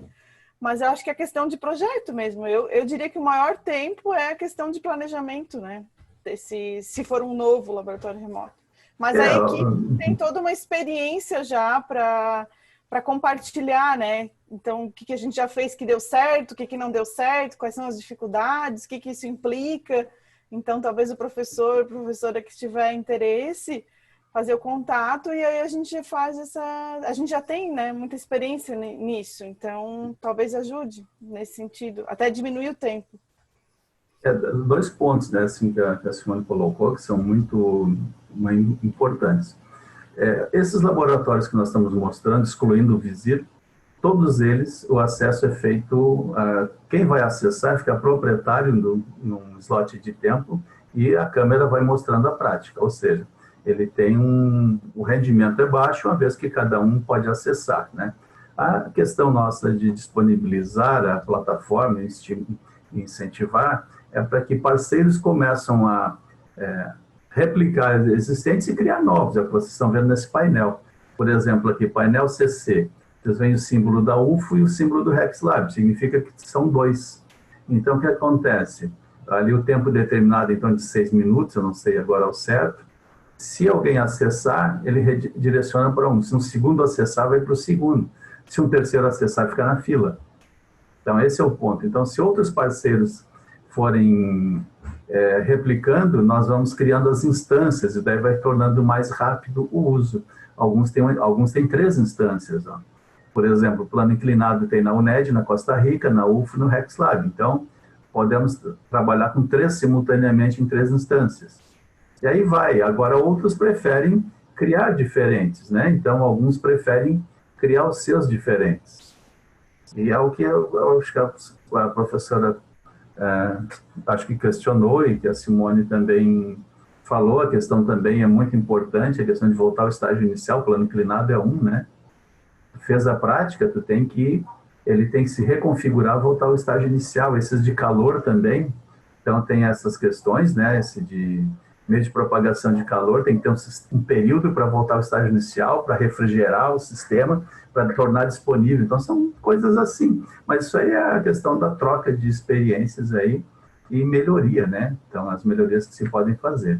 Então, aqui nós vemos outros parceiros, como o Senai, Unicamp, aqui outros em desenvolvimento, né? E parceiros internacionais, um parceiro, o projeto GoLab, um projeto que realmente dá inveja a todos, porque é um projeto que recebeu quase 15 milhões de euros da Comunidade Europeia para trabalhar a questão de sequências didáticas investigativas, laboratórios virtuais remotos, uma perspectiva de aproximação das instituições de pesquisa com o ensino secundário. E passou a atender 4.000 escolas. Daí nós temos os nossos laboratórios disponíveis também através do projeto GoLab, eles acessam aqui os nossos em Araranguá. Com isso, nos dão acesso também a uma série de outros recursos. Para vocês que querem trabalhar com laboratórios virtuais remotos, deixe a sugestão. Vocês vão encontrar muito material, mas muito mesmo, no projeto GoLab. O acesso é aberto. Lá vocês vão encontrar muitos laboratórios remotos, modelos de sequências didáticas investigativas, laboratórios virtuais. É muito rico. Então, o projeto GoLab encerrou, depois eles receberam mais um aporte, que foi o projeto Next Lab, e o material está por lá. Aqui aparece como... Ô Juarez, Fala, o professor. Sérgio Joraz, ele está como controlar o acesso, é excelente compartilhar, mas é possível impedir que fiquem brincando, entre aspas, com o experimento, impedindo que o aluno acesse. Fala um pouquinho sobre como nós conseguimos resolver esse problema. Questão do acesso.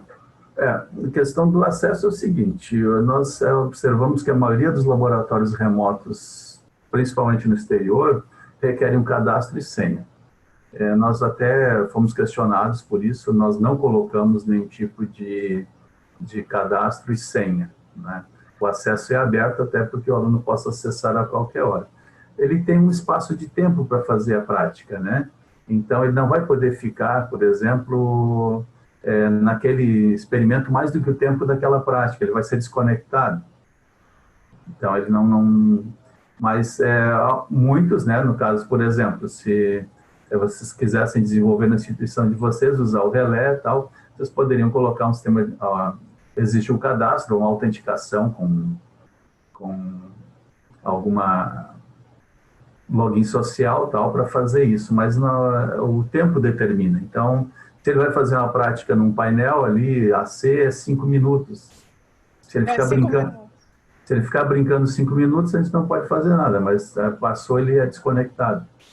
Ainda tem outro problema, por exemplo, um telescópio, aquele do Chile, por exemplo, o astrônomo ele faz uma agenda, ele quer observar o telescópio em um determinado ponto no céu, no dia tal hora e etc. E tal. Há possibilidade também, viu, Sérgio, de fazer um agendamento. Nós não fizemos justamente para que o maior número de pessoas tenham acesso. Nós precisamos ampliar essa rede. Então, essa é a grande preocupação nossa. Tem uma situação que é o fura-fila, né, Juarez? Que a gente não falou. Isso. Se o professor quiser fazer uma demonstração na aula, a gente acontecia muito isso em aulas presenciais. Muitas vezes tinha o data show e o professor queria entrar naquele momento para demonstrar o experimento, né? Para realizar a prática. Agora no virtual também, no online, né? Então existe o usuário do professor fura-fila, então ele tem prioridade sobre qualquer outro usuário. Isso, ele gera o professor, ele fica cadastrado, daí sim ele tem a conta, né? Ele gera um token e ele fura a fila, ele vai lá e tem a prioridade. Isso é uma questão que foi instalada.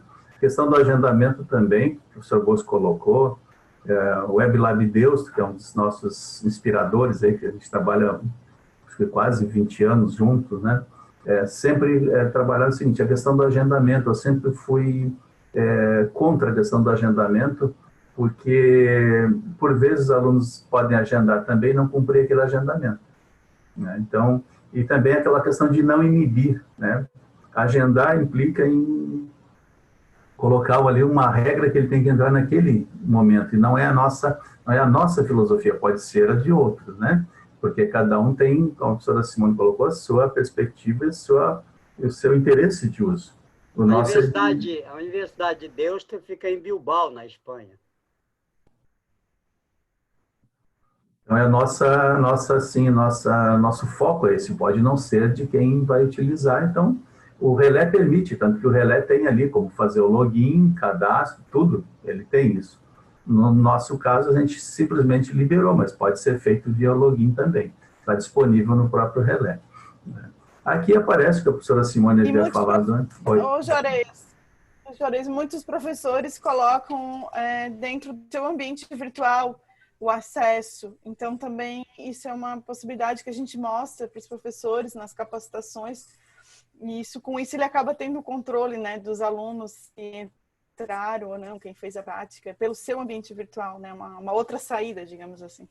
Posso, depois da apresentação aqui, fazer um acesso e mostrar, daí ele tem ali como pegar o código para incorporar na página, né? Então, ele pode, por exemplo, colocar lá dentro do Moodle e colocar como uma atividade, inclusive, tem aquela possibilidade no Moodle lá de restrição, né? Então, leia isso e faz uma restrição de acesso para poder fazer o outro. Então, alguns fazem dessa forma, né?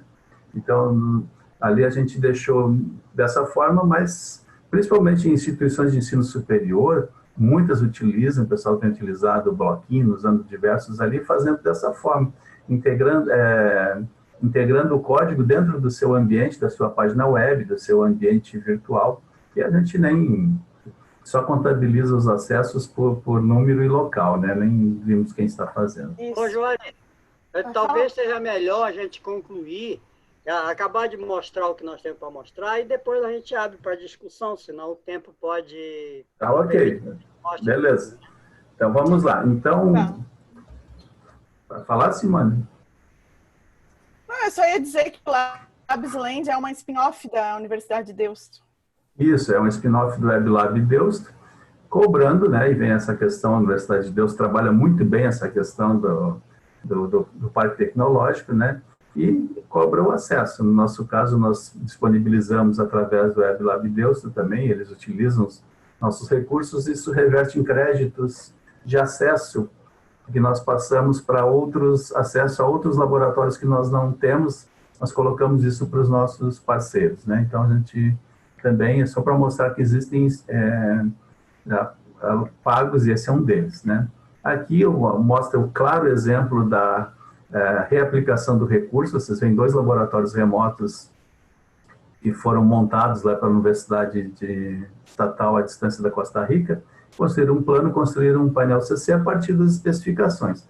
Agora estão construindo mais 2 lá, que é um painel barras e também barras metálicas, e mais um painel CC que eles estão construindo lá, a partir dessa ideia de parceria, de reprodução dos materiais já disponíveis lá para os docentes deles. Então, em relação à plataforma, nós colocamos no ar aí, em 2015, né, e até junho deste ano nós estávamos com 56 mil sessões ativas, em torno de 33 mil usuários, acessados de 2.106 municípios de 128 países. Foi o acesso à plataforma Relay aos laboratórios remotos que eu demonstrei. Agora eu vou colocar um vídeo para vocês verem de fato, né, o que são esses laboratórios, né? Como é que são construídos. Você vê que são aparatos simples, tá? E daí depois do vídeo posso mostrar um acesso a um ali, a gente abre para o bate-papo. Temos uma propagandinha aí do Morro dos Conventos, aqui em Araranguá, onde nós estamos, né? Nós estamos entre Florianópolis e Porto Alegre, mais ou menos na metade do caminho. Então, esse é o nosso espaço, não é um espaço grande, né? E aí estão os laboratórios remotos. Vocês observem que temos uma câmera para cada um, então a câmera apontando para cada laboratório, né?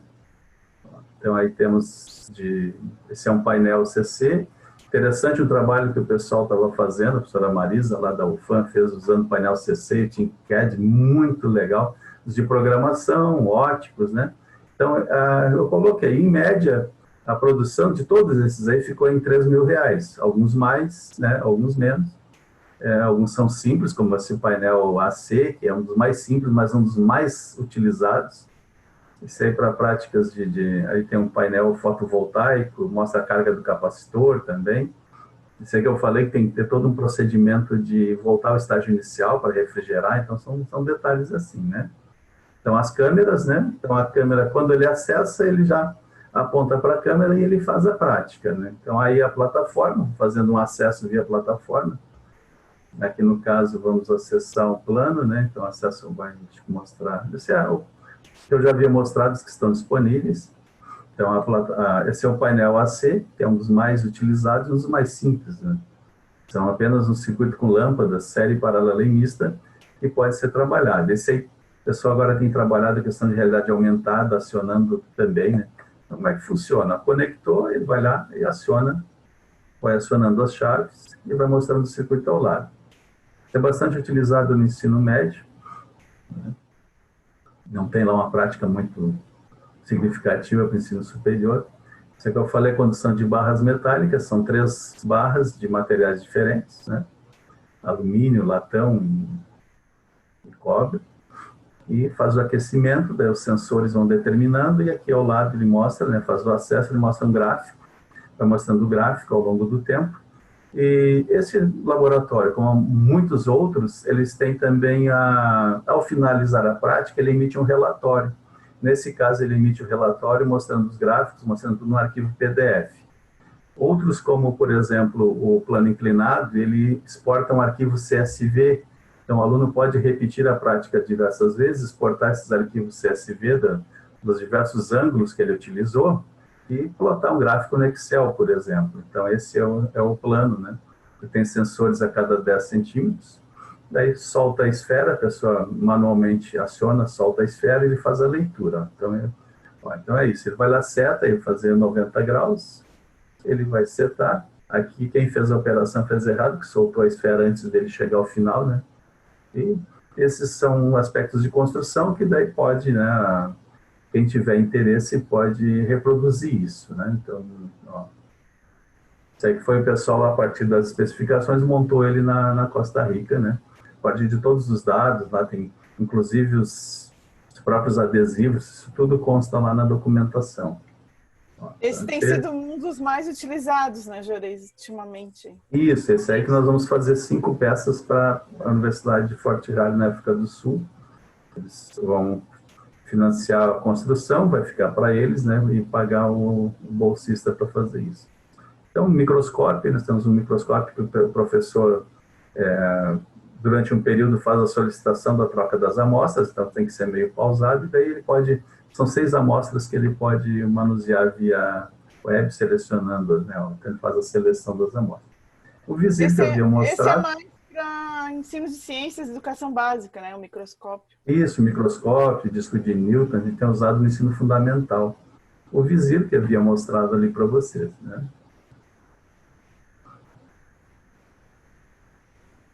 Acho que em relação aos... acho que é isso. Ó, fazendo as medições lá, como havia salvo ali. Então, acessa, ali tem um osciloscópio também, faz o que precisa ser feito. Ó, Juarez, tem uma pergunta aqui sobre o ensino, o experimento remoto na área de química, né? A área de química é uma área mais complicada, né? Não, porque tudo que envolve manuseio de materiais, voltar ao estágio inicial, reagentes, agora existem laboratórios remotos, aí lá no projeto GoLab, por exemplo, dá para buscar alguns. O que nós vimos, assim, de trabalhos referente à química, inclusive o meu orientando está fazendo isso, foi usar alguns de Deusto, como de Arquimedes, outro para ver a questão da água e coisas assim. Mas tem, lá no projeto GoLab tem mais algumas coisas disponíveis. Os de química e alguns mais refinados, eles requerem mais técnica e uma construção mais elaborada. E daí não é bem o nosso caso, né? Mas tem sim, tem disponibilidade. Eu sugiro para a professora dar uma olhada lá ali na página do GoLab, que eu havia colocado ali, que tem laboratórios remotos para química. Então, em relação aos laboratórios, seria isso, assim, que teria que colocar, né? As considerações finais são bem básicas, né? Prover ambientes mais atrativos, tal, por aí, né? São estratégias de modernização e a questão da utilização num contexto de práticas via internet. Então, em relação à apresentação, assim, seria isso. Não sei se o professor Bosco, a Simone, teria alguma coisa mais algo para acrescentar. Aí estão os nossos nomes e e-mails, podem fazer contatos sempre, estamos sempre à disposição, tá? Não, da minha parte, não, é só agradecer. E estou aguardando agora, quem sabe, a gente pode bater um papinho com... Fantástico, fantástico mesmo, adorei. Fiquei com vontade de fazer aula com você. Muito bom. A gente tem várias perguntas aqui no chat. Eu vou dando uma passada aqui, de repente, passando para vocês, e aí, em seguida, depois de uns minutos, não sei se vai dar tempo de ler todas, né?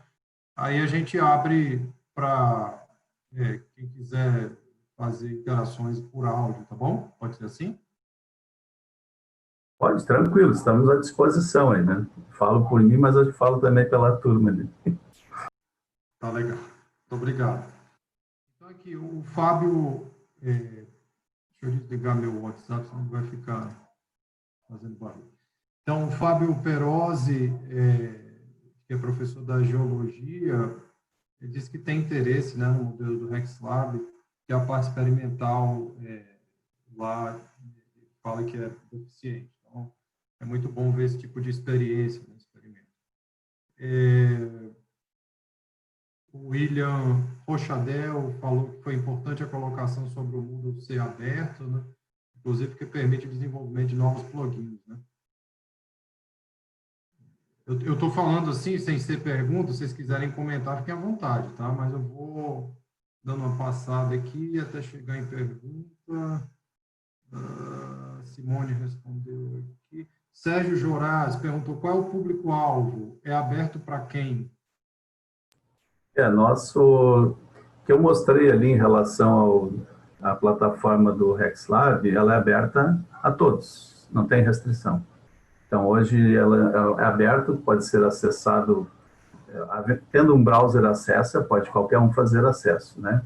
Em relação ao uso de fato, né, integrar em disciplinas, nós fazemos isso no apoio presencial de educação básica, daí com ações onde nós temos intervenção direta na educação básica pública, onde nós temos escolas que nós capacitamos os professores e mostramos como integrar. Instituições de ensino superior, elas simplesmente têm utilizado e integrado isso dentro dos seus ambientes, né? Então, em relação ao que nós mostramos ali, não tem nenhuma restrição de uso de espécie alguma para nível algum. Eu acho que o Sérgio estava falando do curso dos laboratórios, se eu não me engano, do uso de laboratórios virtuais e remotos.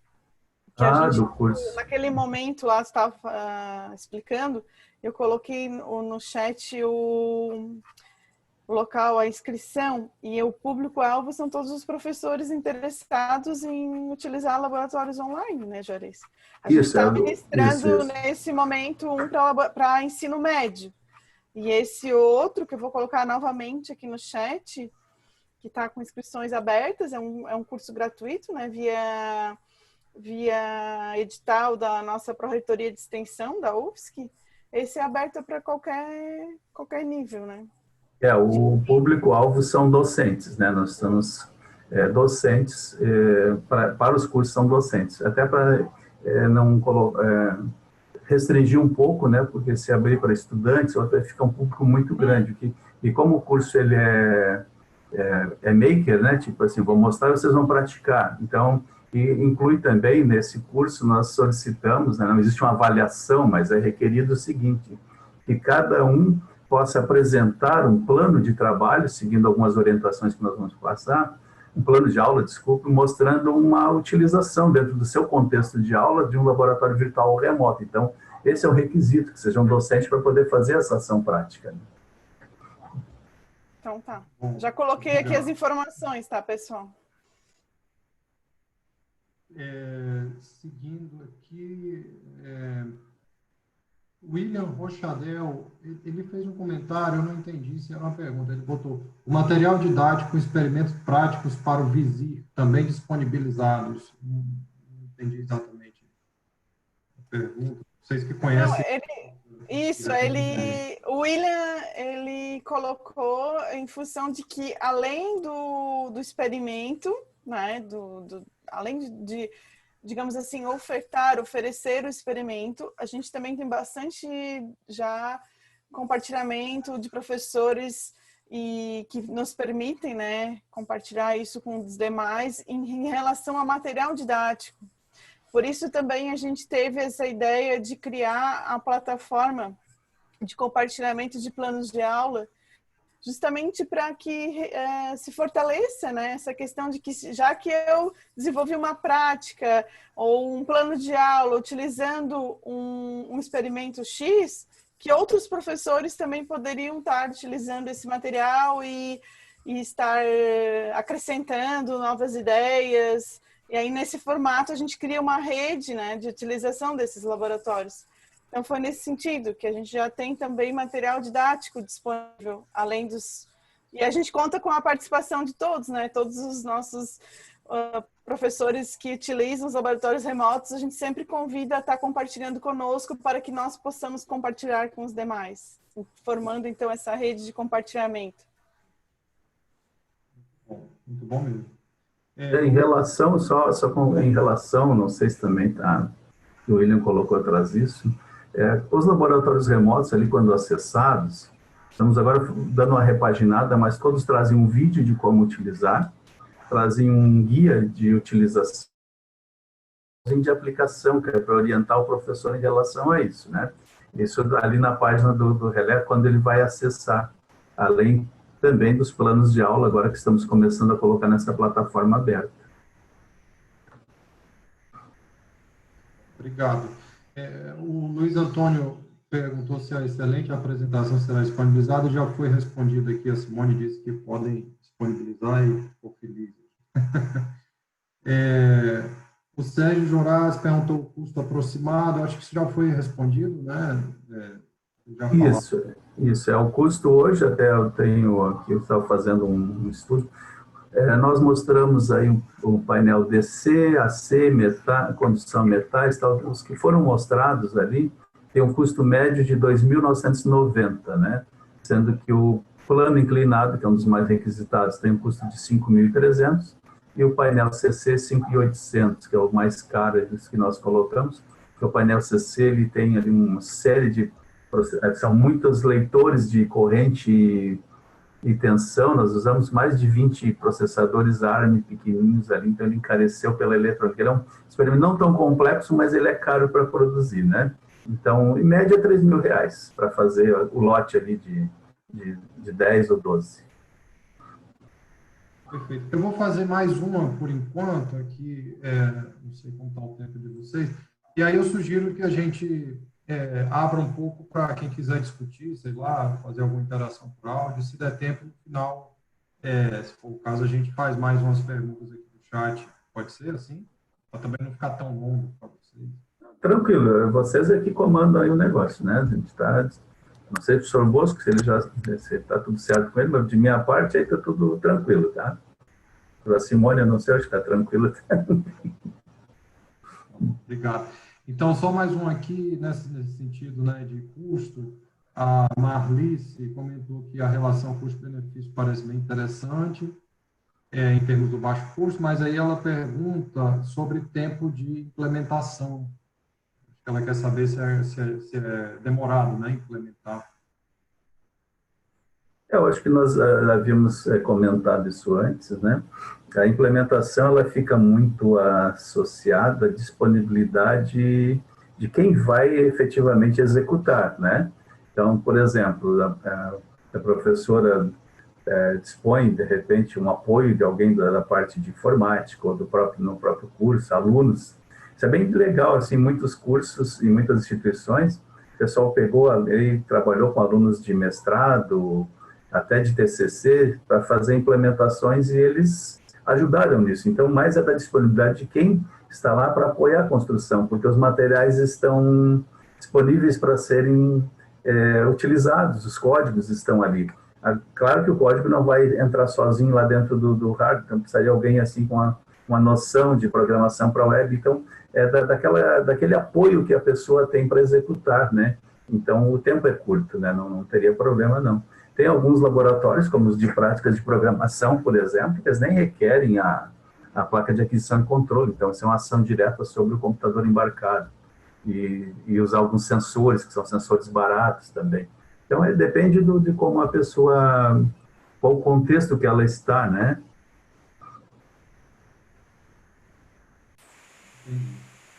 Então, pessoal, eu acho que a gente pode abrir para algumas interações, né? Que se alguém quiser perguntar, abrindo o áudio, né? Ou comentar alguma coisa, acho que a gente pode fazer um pouco agora, assim. Alguém quer perguntar alguma coisa? Quer fazer um comentário?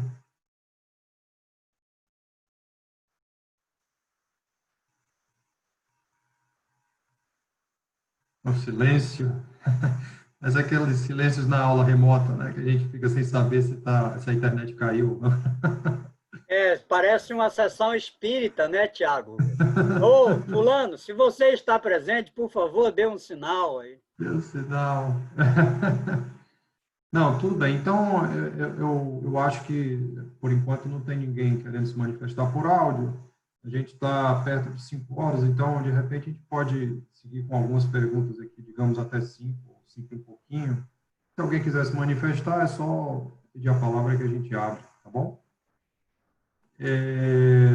Alguém tinha perguntado sobre controle de acesso, né, mas a Simone respondeu, né, que ao entrar no lab remoto, o usuário tem tempo máximo para ficar na sessão.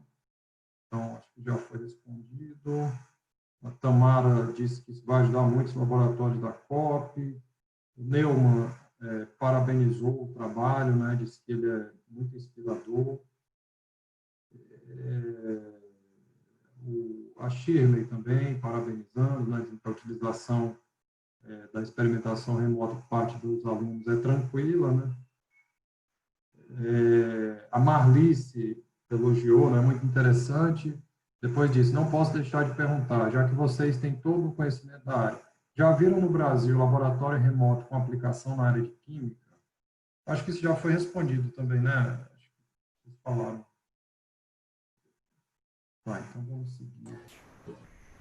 Eu não tenho agora algum para indicar, né? Mas eu penso que tem alguma coisa assim. Um problema em termos de Brasil é que existem muitas iniciativas, mas não existe uma iniciativa superior, eu diria assim, de tentar mapear esses recursos e tornar isso disponíveis a todos, né? Dar visibilidade, quer dizer, não, nós nunca tivemos, por exemplo, nenhum edital governamental dizendo o seguinte, vamos incentivar a construção de laboratórios remotos, vamos pensar na questão de federação de laboratórios remotos, quer dizer, existem muitas iniciativas, tem só da Unicamp faz, da USP faz, Itajubá faz, o pessoal da UFAM, tem muita gente fazendo, Uberlândia fazendo, e outros que a gente não tem aqui de imediato os nomes, né, mas seria necessário alguma ação, né, e falando assim, num plano maior, até políticas educações que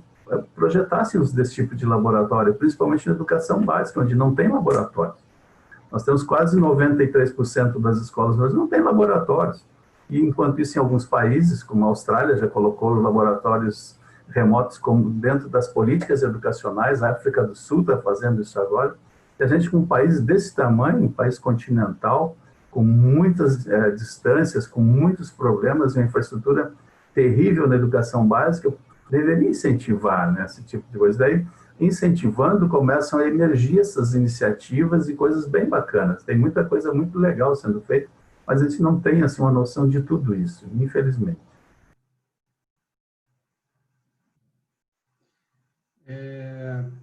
Seguindo aqui, a Cássia elogia o trabalho, diz que é muito importante, principalmente nessa fase que estamos vivendo. Muito obrigado pela apresentação. Sérgio Horácio, Bernardo também parabenizam. Deixa eu ver aqui se tem mais várias pessoas também elogiando. Ricardo Juliano. Luiz Antônio fala, sintam-se aplaudidos de pé. Marlice também elogia novamente, é muito importante as ações na educação básica. Parabéns e muito obrigado. O que eu tinha no chat era isso. Eu não sei, de novo, se alguém sentir vontade, né, de se manifestar, de perguntar aqui no áudio, fique à vontade, tá? A gente tem mais uns minutinhos. Aproveitem a presença dos nossos brilhantes palestrantes.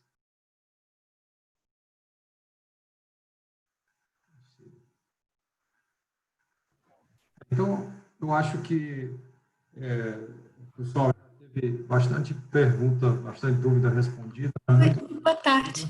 Eu só queria saber onde vai ficar a filmagem, porque meus professores pediram para ver depois, mas agora estão em aula. A gente vai disponibilizar no canal do YouTube da Decania do Centro de Tecnologia da UFRJ. Ah, tá bom. Obrigada.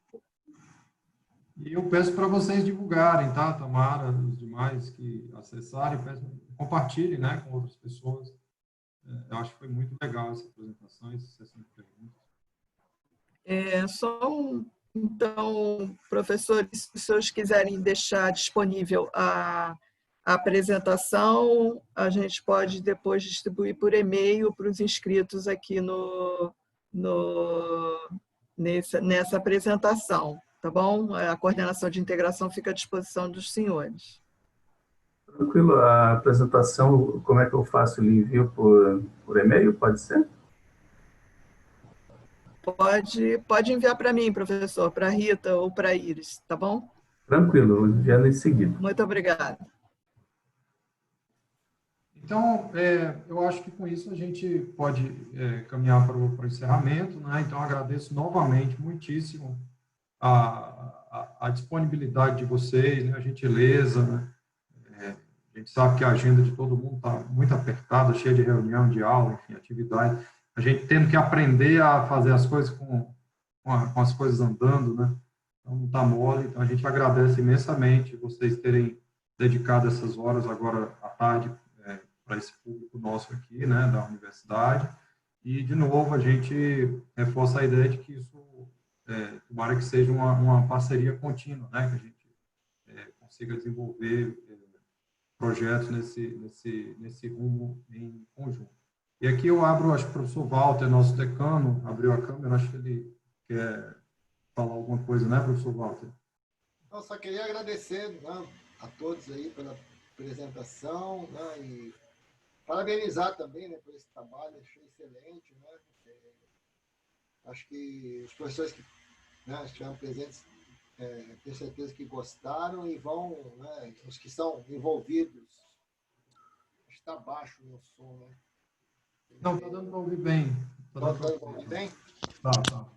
Os professores que estão envolvidos em laboratório certamente terão interesse em participar, né, de ter alguma parceria aí, né, com o laboratório de vocês. Obrigado.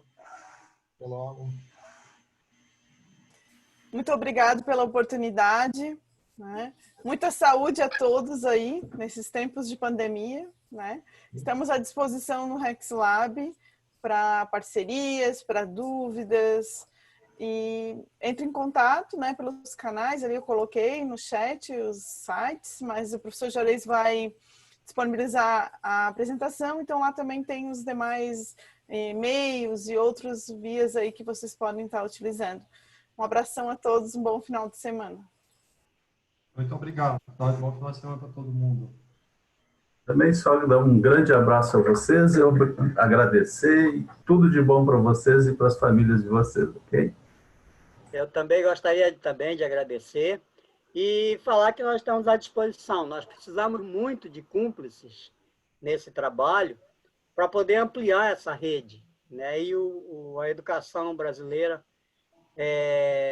vai ficar grata por nós, por esse esforço coletivo que se faz. Não basta só nós temos um só laboratório remoto, nós precisamos de praticamente um em cada instituição do ensino, e para fazer chegar também na educação básica. Essa é uma preocupação muito grande nossa, nós temos investido uma energia muito grande nisso. E nós realmente precisamos da cumplicidade de todos, né? Muito obrigado, e professor Walter, transmita o professor Tiago também o meu abraço à engenharia elétrica, que eu sou também um egresso de lá. Muito obrigado a todos vocês e a todos os participantes. Aqui eu estou lendo: Neumann, Dora, Gabriel, Tamara, Shirley, Marlice, Rolim, a Jane, o Fábio, Ladisley.